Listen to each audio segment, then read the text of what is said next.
Hey guys, what's up? Welcome to another live stream of Brain Rot.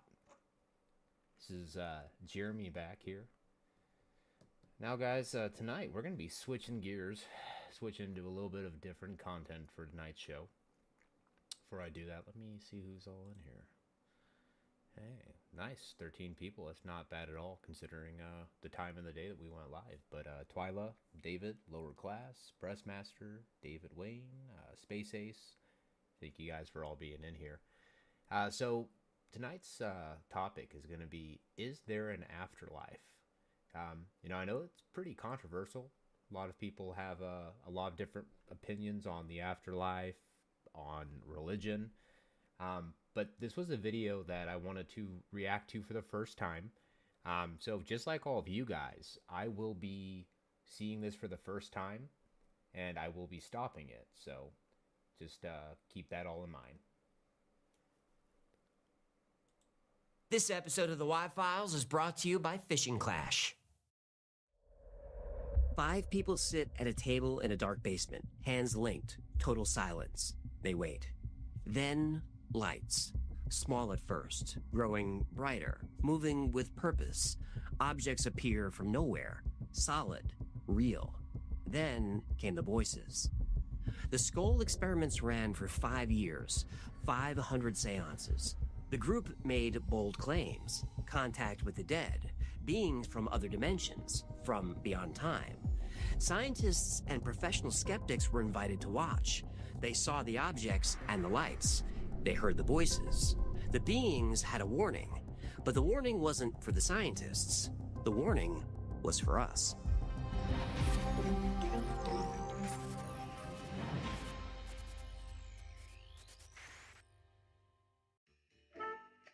Human! What? Human! Oh. Human, get in here! It's an emergency!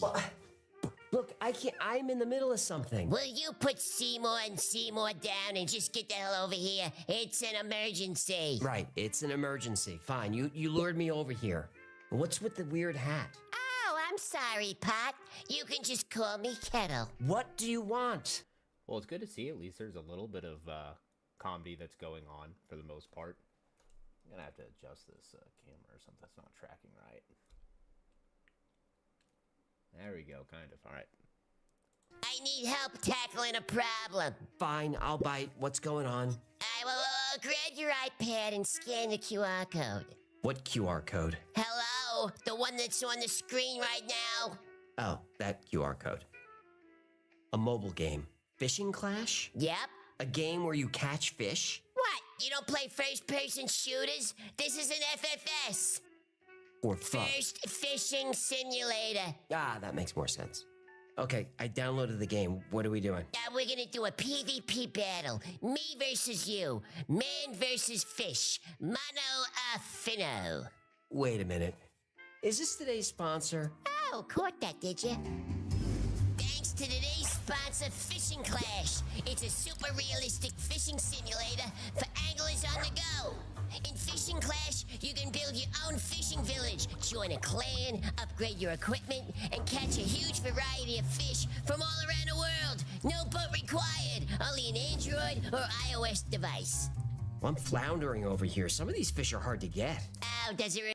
Yeah, so, I mean, fishing's pretty cool. I don't know if I'd play that game, but I'm sure there's a lot of people in here who probably would. I mean, it looks pretty realistic at least, so... Reminds you of college. You probably need a bigger rod. Will you quit goofing around and help me out? Okay, sorry, sir. I was being coy. You need to upgrade your gear. Okay, how do I do that? Go to the link in the description or scan the QR code to download the game. Use my special gift code, TWF, and get a $20 value reward, including a unique avatar, for free. My welcome code, TWF, gives you some power-ups and a mythical lure card to give you a competitive edge when you're playing with friends and trying to make a splash in the leaderboards. These are real bragging rights. All right, I'm hooked. But I gotta get Seymour back before he starts to ooze. Well, how many fishing puns was that?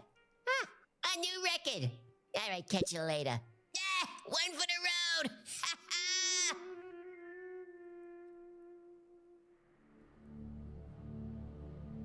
In 1993, a small English village called Skull became ground zero for contact with the dead. Robin and Sandra Foy weren't new to the paranormal. They spent years investigating spirit communication. So did Alan and Diana Bennett. Together they formed the Skull Experimental Group. Their lab was a simple cellar under a 17th century farmhouse called Street Farmhouse. Stone walls, low ceiling, no windows, no light pollution, no outside interference. They always worked in total darkness, not for show, for science. They believed spirits would only appear in a perfect isolation chamber. The group didn't use the usual tools to... Alright, so to just start the premise for anyone who missed it or just got in, so this guy's talking about something paranormal that happened in a town either named Skull or Skull. I want to say it's Skull, you know, kind of like the chewing tobacco, because Skull I just think would be too convenient. It's probably Skull. Speak to the dead. No Ouija boards, no tarot cards, no gimmicks, no props, just a wooden table and an empty room. Everyone wore glowing wristbands so you can always see where their hands were. No room for tricks. In the early sessions, they sat for hours in the dark, waiting, talking, sometimes singing, trying to raise the vibrations. Weeks went by without results.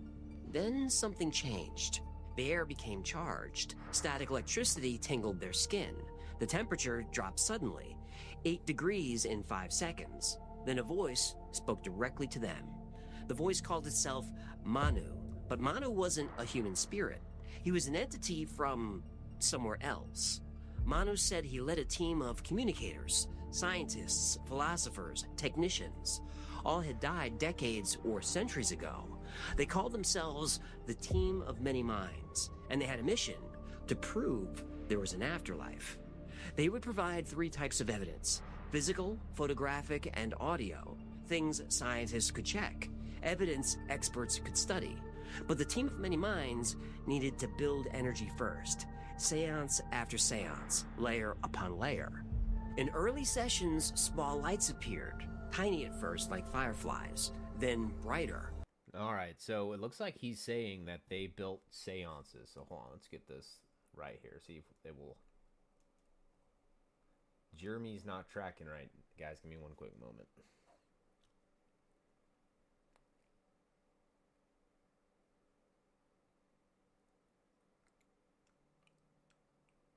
Doesn't close his eyes all the way, but whatever. Alright, anyway, so he's talking about people conducting experiments and conducting seances. Now, I will tell you myself personally, I wouldn't do a seance myself. If you try to communicate, you never know what might open up and try to communicate back with you. And I don't know about you guys, but I really like to sleep at night. So, you know, I don't like to have really anything wake me up or try to mess with me. They moved with purpose, answered questions with flashes, spelled words with patterns. The group saw what mediums had described for centuries, but this was different. This was controlled. The Team of Many Minds gave specific instructions. Same time, same basement, same 4 people. No changes, no visitors. Not yet. They were building a delicate energy field. A disruption could ruin months of work. They needed everyone to follow the rules exactly. Robin Foy kept detailed notes of everything: time, temperature, air pressure, every light, every sound, every message. The Skull Four weren't just seeing strange things. They were mapping them carefully. Science needed proof. The spirits promised proof. And they delivered. Session 6. A light appeared above the table. Session 7. It splits into 3. By session 12, dozens of lights, dancing in the cellar, moving together, responding to thoughts, touching faces, touching hands, witnessed by all 4 people simultaneously. Finally, the Team of Many Minds started sending solid objects to our world. Metal artifacts, ancient coins, small crystals with strange markings. The Skull Group wanted more proof. The spirits accepted the challenge by ending the session with a simple instruction. They said, "Tomorrow, bring a camera."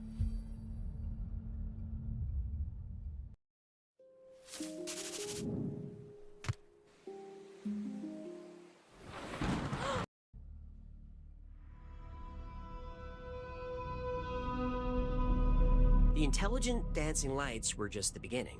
The spirit group, called the Team of Many Minds, started making small objects appear on the table.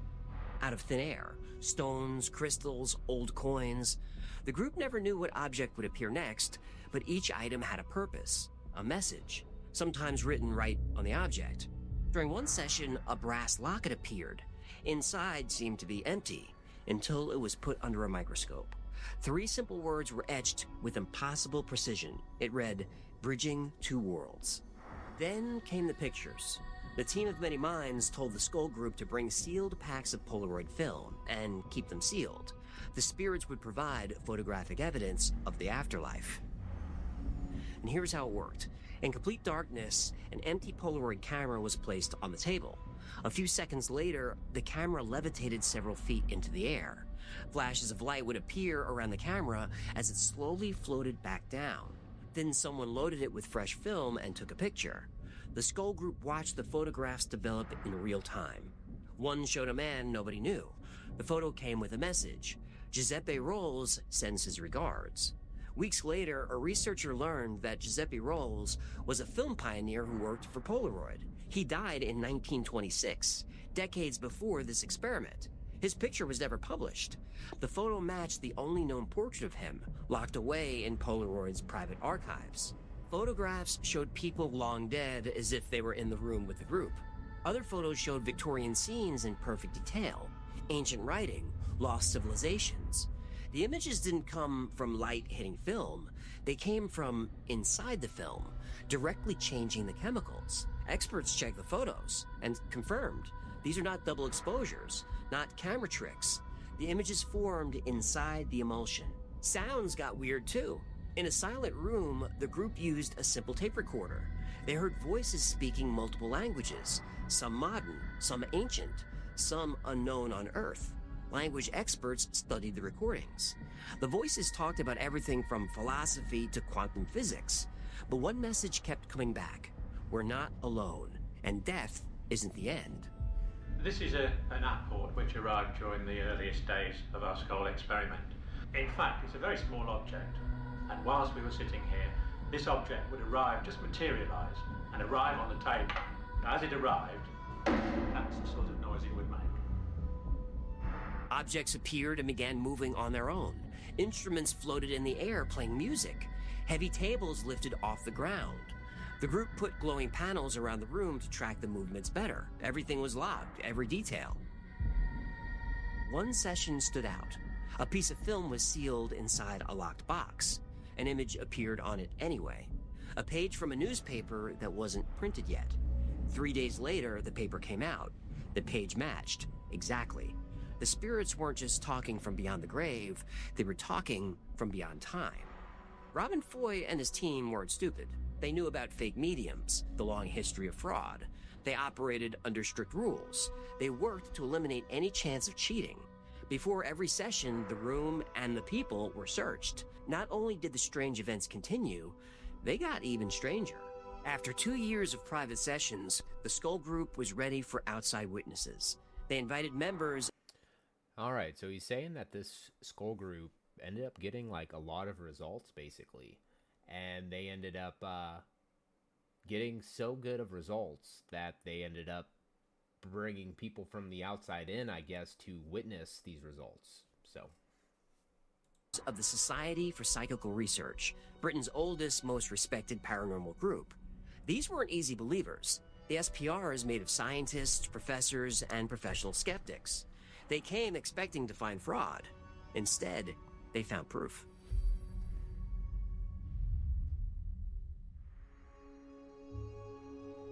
Word about the Skull Group was spreading. Strange lights, levitating objects, photos from sealed film.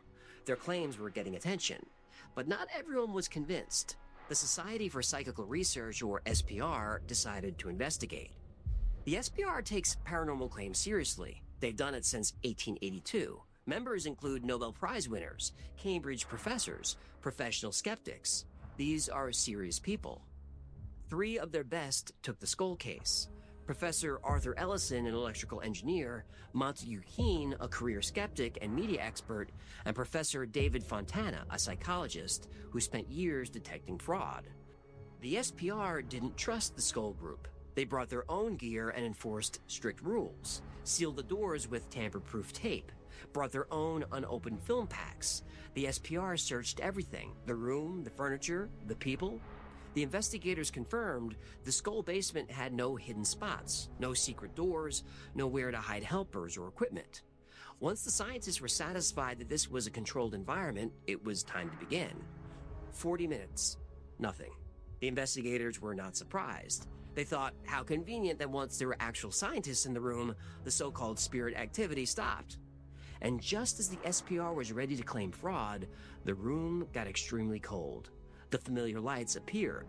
This time they responded not to the mediums in the Skull Group. The lights were reacting to the thoughts from the investigators. SPR member Montague Keene thought in German, make a triangle. The lights did. Ellison thought, make a zigzag. The lights did.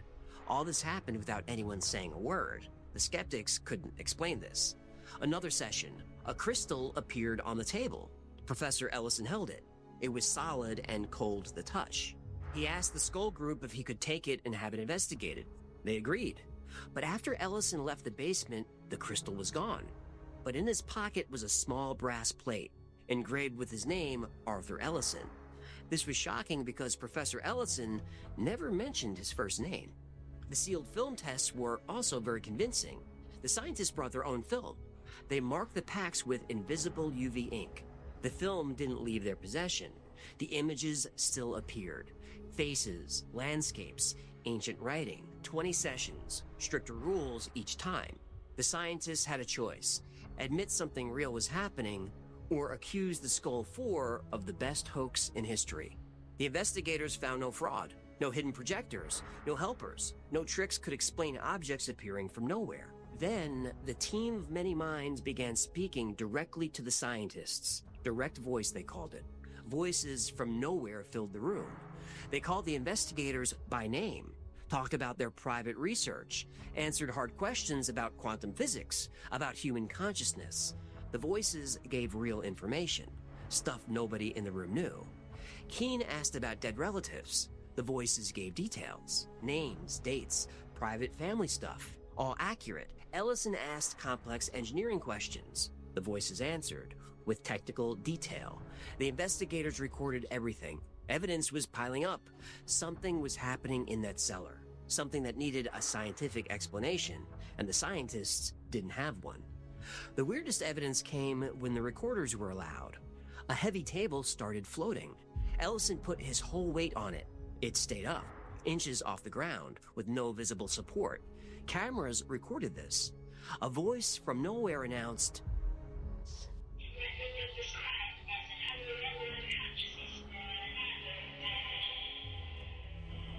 "We exist in dimensions perpendicular to yours."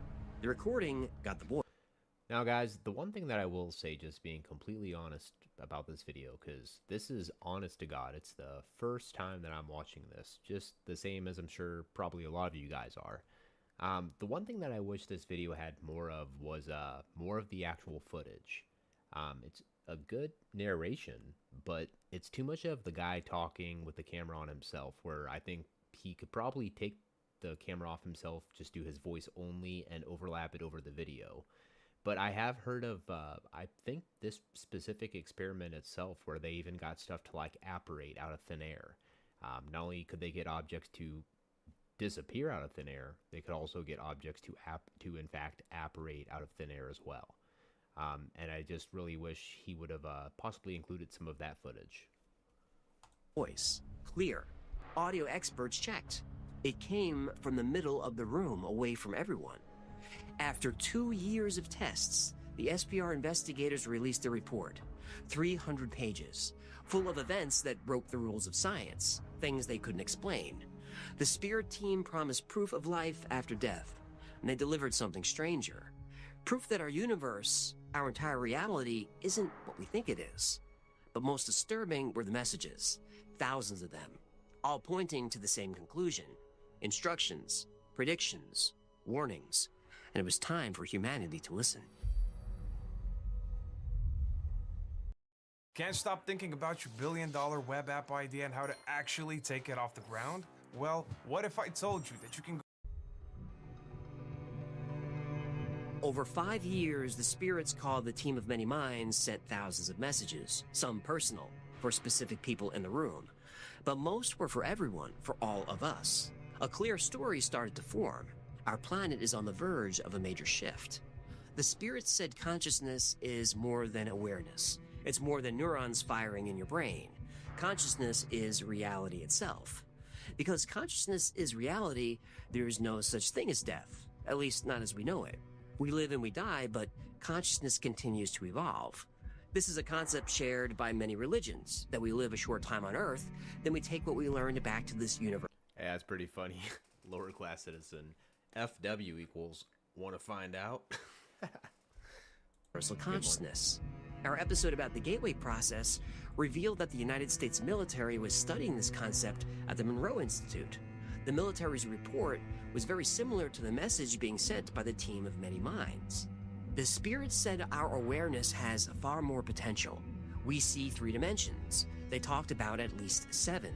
Their primary message concerned a major change coming to the Earth, a shift in frequency, a new energy level. They called it the crossing point. This change would alter human minds, they claimed. New abilities would wake up. Telepathy, remote viewing, direct access to knowledge. The skull experiments were preparing a few people to lead the way. The spirits gave instructions on how we can handle the change. Meditation, ways to match the new frequency, ways to see beyond the physical world. They stressed living in harmony with nature, no more fighting. Their messages sounded like old spiritual ideas, but they also incorporated science, advanced mathematics, quantum physics. They even sent plans to create devices to help communication between worlds. One design looked like a modified crystal radio. It used germanium, a rare metal, and a semiconductor. The idea was to use the crystal to capture spirit voices, then feed the audio straight to a tape recorder. No microphone needed. Investigators looked at the plans. The science seemed interesting, maybe even possible. The idea of inventors trying to talk to the dead isn't new. Both Thomas Edison and Nikola Tesla worked on devices to try to communicate with the other side. Tesla was convinced his spirit radio worked, but the most disturbing messages were the warnings. The spirits predicted political chaos, social collapse, climate catastrophe. Humanity wasn't in sync with Earth's energy. We can avoid the disaster if we change course, but time is running out. In 1996, the Spirit team mentioned something new. Contact with non-human intelligences without physical form. Entities who are interested in humanity's development, but exist in dimensions beyond our comprehension. These beings were described as watchers and guardians.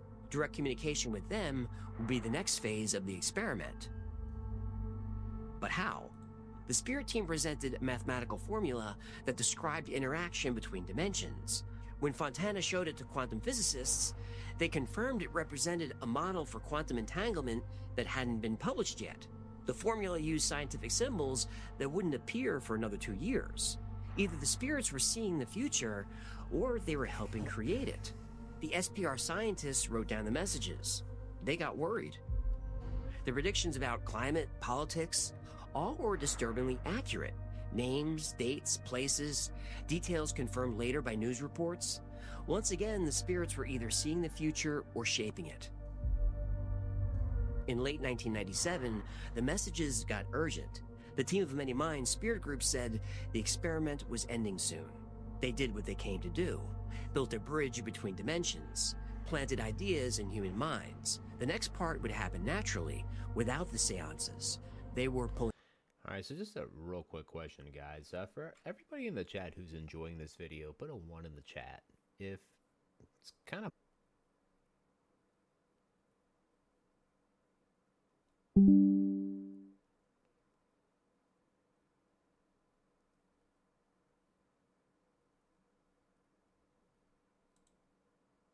Hello. I hope you guys are still there. Just said OBS crashed, so... Okay, we are back, guys. Sorry about that. Not sure if you guys heard that, but if you guys are enjoying this video, put a 1 in the chat. If you guys are not liking this video, put a 2 in the chat. Because I am thinking about changing it. Not gonna lie. Pulling back, letting things evolve. Their final messages focused on personal choice. Everyone must choose their path. Awareness could grow or shrink, depends on what you focus on. Fear closes the mind, love opens it. The future wasn't fixed. Collective thoughts shaped it. The Spirit Team's last message was simple. We are always here. The door remains open. Alright guys, so just real quick. Nothing against the current video that we were watching, but for me at least, you know, I'm a pretty visual person. And that was a good video, don't get me wrong. But I like to see stuff for what it is, right? So with that being said, guys, I am going to clue you in on a channel that I watch probably at least 4 to 5 times a week. The name of the channel is called Nuke's Top 5. Great channel. And I say let's watch the video compilation from his last upload. I mean, it's a channel I'm familiar with. And I really love their content. And I think you guys will too. So with that being said, we are going to start the video. I'll play through the ad first so you guys don't gotta see it. Alright, so with that being said, we will enable the capture device again. Alright guys, so put a 1 in the chat if you guys are into ghost videos. Because that's what we're about to go over, are some ghost videos. Like straight up ghost apparitions. So, click in and prepare.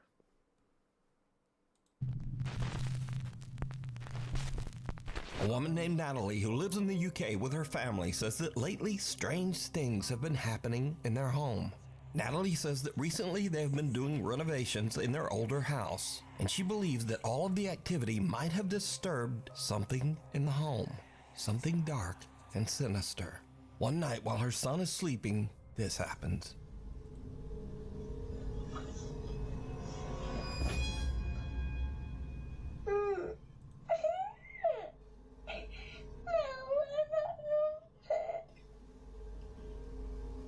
Some unseen force seems to grab Natalie's son by his ankle and pull him right. Whoa, did you guys see that? There is no way that somebody actually like tied their kid up to pull their leg back, or there's no way he kicked his leg out and made his whole body scoot from torso and neck down that bed. Off the bed.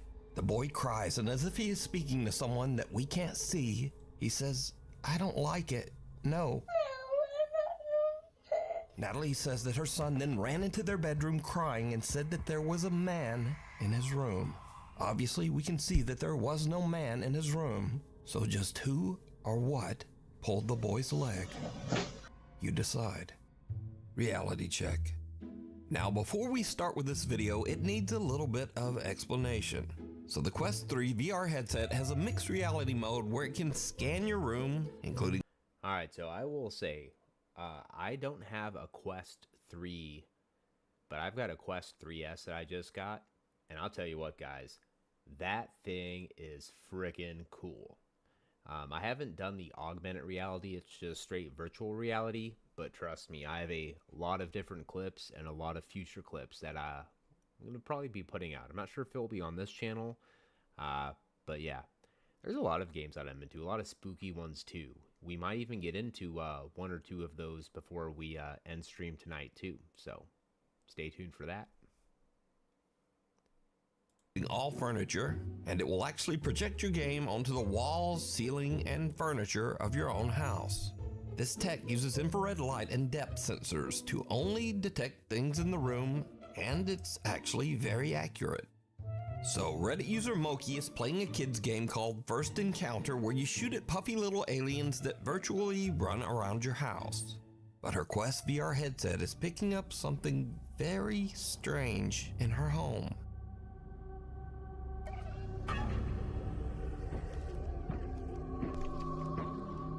Alright, chat, did you guys see that? For everybody who saw that right off the bat like me, please put a 1 in the chat. Because that reminds me of this game called Phasmophobia, which we might possibly get into later. Not sure. I'll think about it. Oh, Jesus.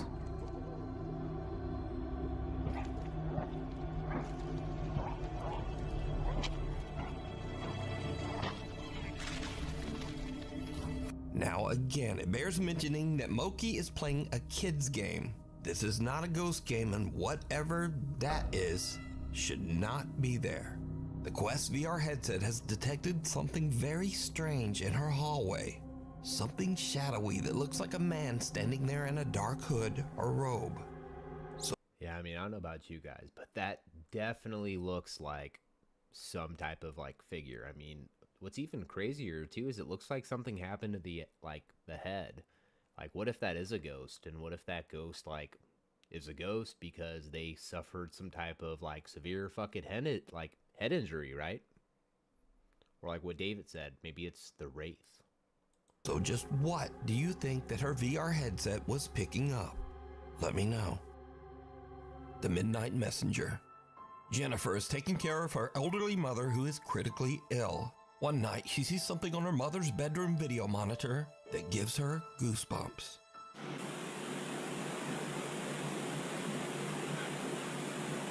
Okay.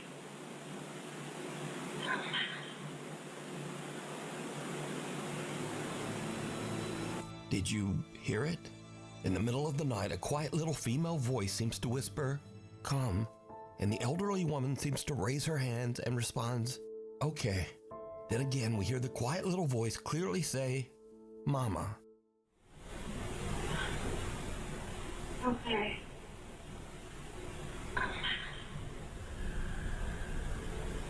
The woman's daughter Jennifer says that she believes that this is the voice of her sister who passed away in 2017. She believes that her sister is there to comfort their mom. Well, that's pretty sad. I mean, wow. It's kind of creepy at first, and then when you get some context behind it, it's like, wow, that's really sad. As she passes over to the other side. Okay.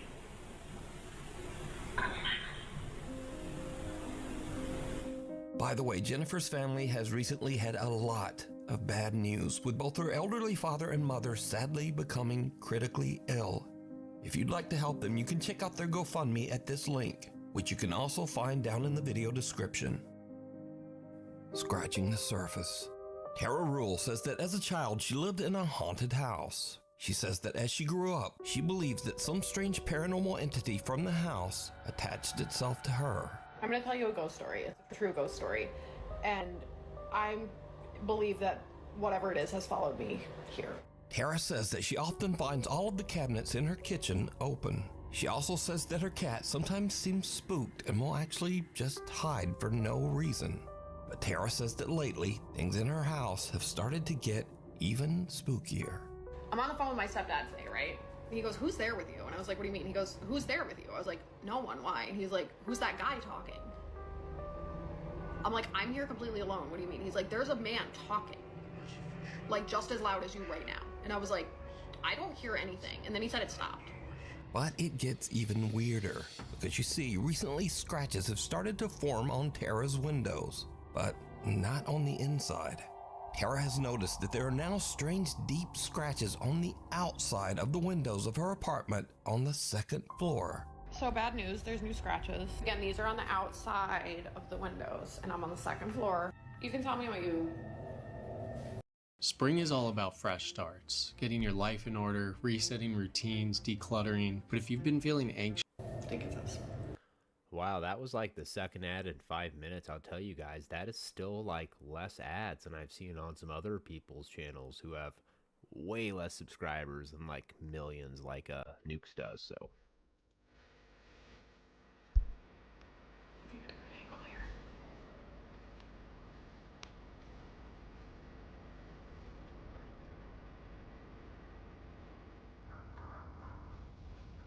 I don't know what it says,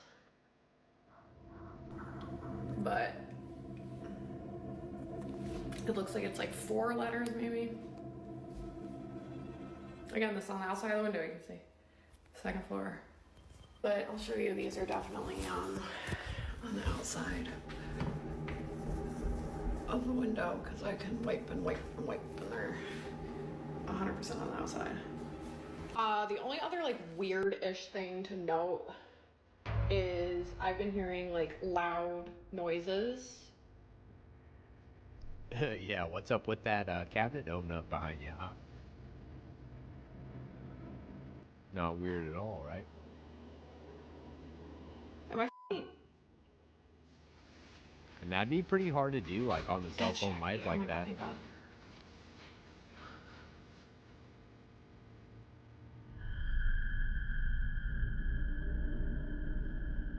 Oh yeah, she's quick, bro.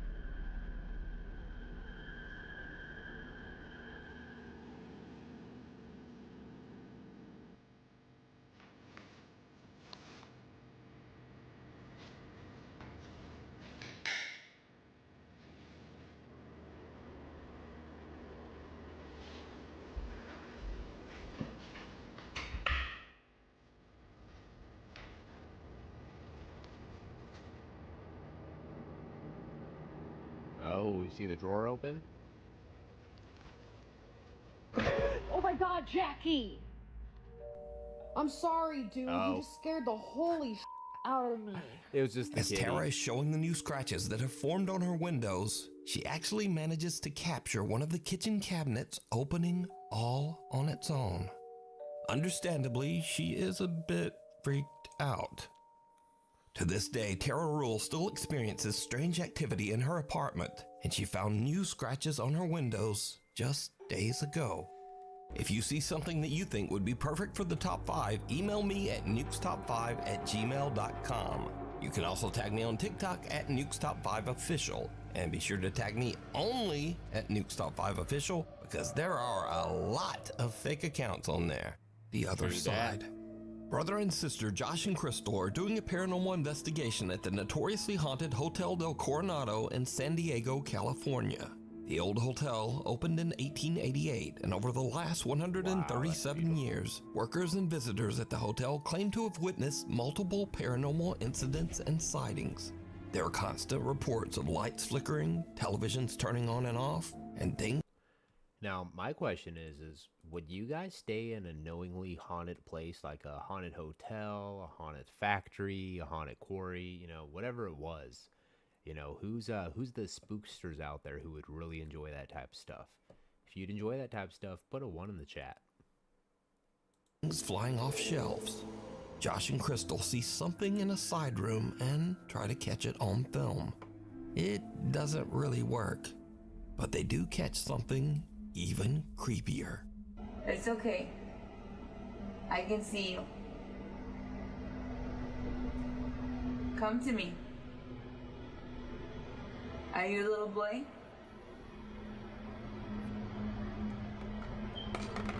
It's okay. Come here. It's okay. I don't know if my eyes are playing tricks on me, but it looks like it's going like back and forth.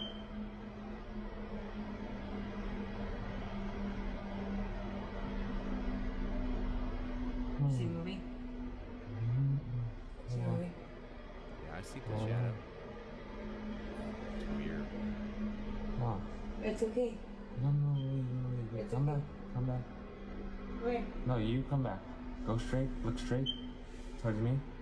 No. Turn towards me like you were earlier. Put your back towards me. Oh, wow. As Crystal attempts to talk to the spirit of a little boy that she believes haunts the room, suddenly Josh's camera captures the spooky, unexplained shadow of a little child that seems to run right past Crystal from the other side. Earlier. Put your back towards me. So did Josh and Crystal catch evidence of the supernatural at the old Hotel del Coronado? That's crazy. As always, you decide. Give me shelter.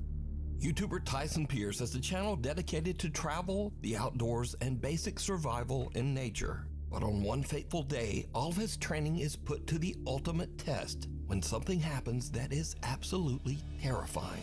Tyson is out in the middle of nowhere in Hawkesbury, Ontario, Canada, building what he calls a Viking turf house survival hut. Tagging along with him to help are his younger brother and his friend. The guys are about halfway through building the Viking hut when suddenly an urgent weather warning comes through on Tyson's phone. Environment Canada has issued a severe thunderstorm warning. Mobile coverage area, take cover immediately if threatening. But he and the boys are in the middle of nowhere with no time to get out of there. Now, before I show this in accordance with YouTube rules, let me note that absolutely no one was hurt in this video. But this frightening scene is what happened as the storm rolled in. Now this storm looks absolutely crazy. Just absolutely crazy. Like, wow. What the hell? Oh my god. Holy sh**! I'm going. Oh, je pense qu'il y a une tornade. Non, oui, pardon. On peut pas se sauver, c'est d'être là. Check! Nice, ils sont faits. Check! Qu'est-ce qu'ils t'ont fait? Elle s'en vient, reste en dedans. Non, non, non. En dedans, en dedans. Non, on peut pas, il est trop tard. En dedans. Reste en dessous! Tornado! Tornado! Stay low! Stay low! Stay low! Stay low! Stay! Stay! Stay! Stay low! Is it leaving? No! Stay! Stay! Stay low, buddy! Stay! Stay! Stay!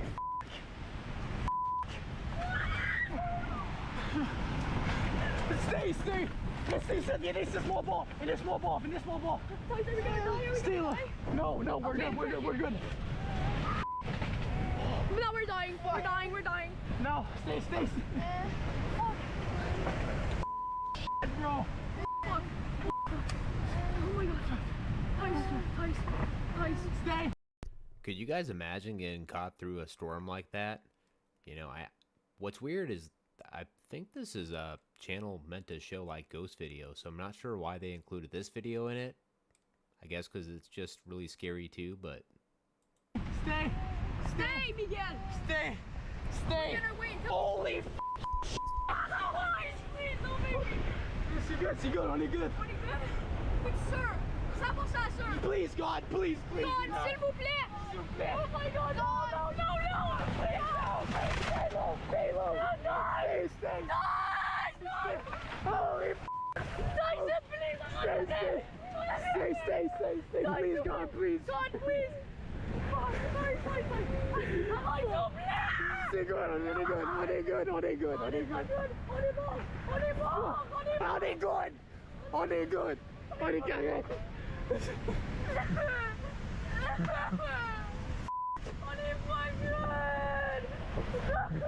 guys. On est good.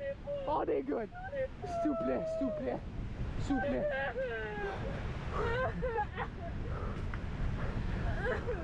Now again, let me repeat that in accordance with YouTube rules, none of these guys were hurt. Because of the amazing stability of Tyson's shelter, everyone survived and made it out. TV footage of a strange woman wrapped head to toe in traditional Indian clothing who seems to roam the streets late at night ringing random doorbells before just vanishing without a trace. It is said that animals react strangely to the woman, often running in fear. On one late night, a family in Gwalior records the woman walking down their street. Did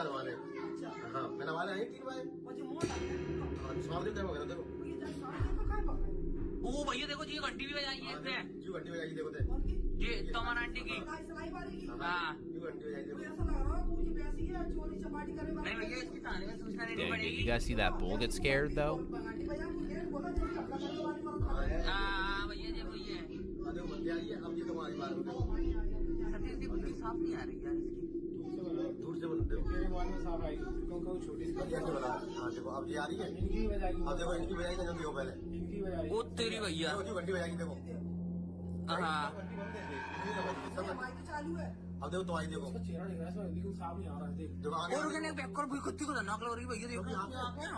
A bull in the alley runs away in fear as the woman approaches. And then as she rings one of the doorbells, her arm seems to stretch in a bizarre, inhuman way.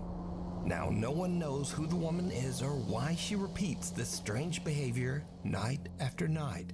Some residents of the town believe that she might be some sort of spirit, especially since police have been called multiple times to the scene. But when they arrive, the woman can never be found. just outside your window. It's late one night when three brothers are asleep in their room. They wake up to a strange sound that seems to be coming from their window.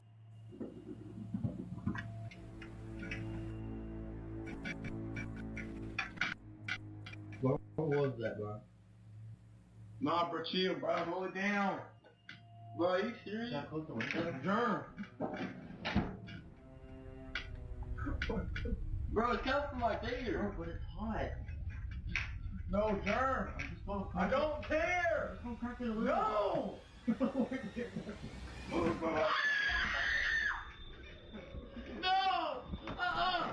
What?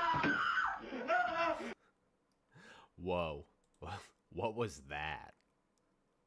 That was funny right there. The boys have the fright of their life as they hear and see someone or something looking into their window, and they run from the room screaming. Unfortunately, the clip was posted without a source, so we just have to wonder what they saw. And even scarier, we have to worry that these shaky bunk beds will someday come crashing down and crush that guy on the bottom bunk. Oh no.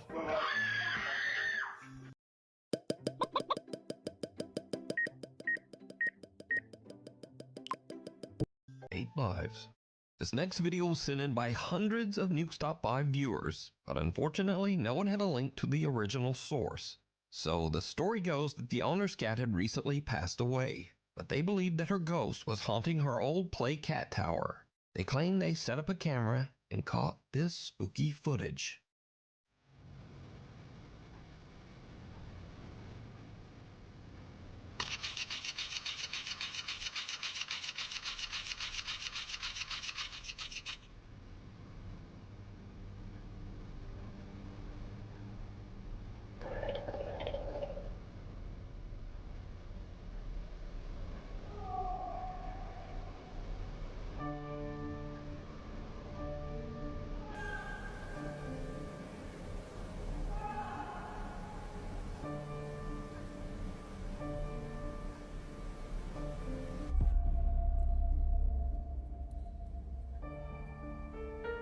Now, I have no source on this video, and I'm certainly not saying it's a quote-unquote real video of a ghost cat, but it's definitely kinda creepy, and some animal lovers say that they actually find the video very comforting.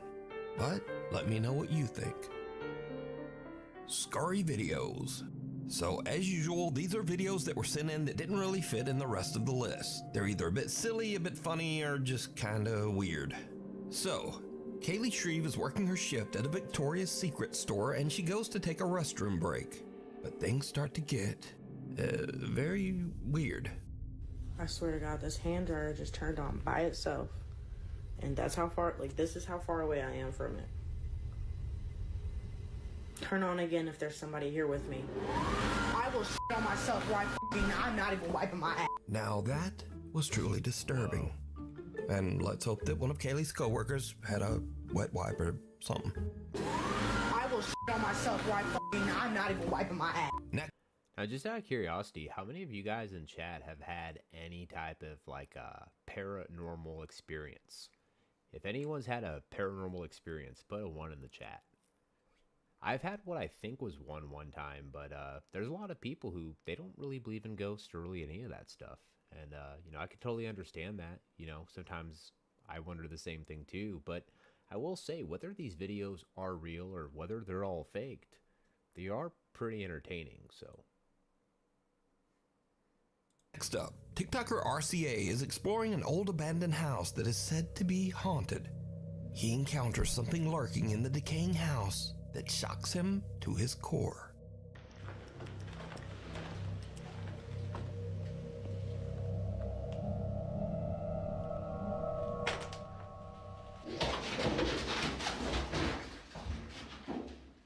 What the f? Yo, what the f?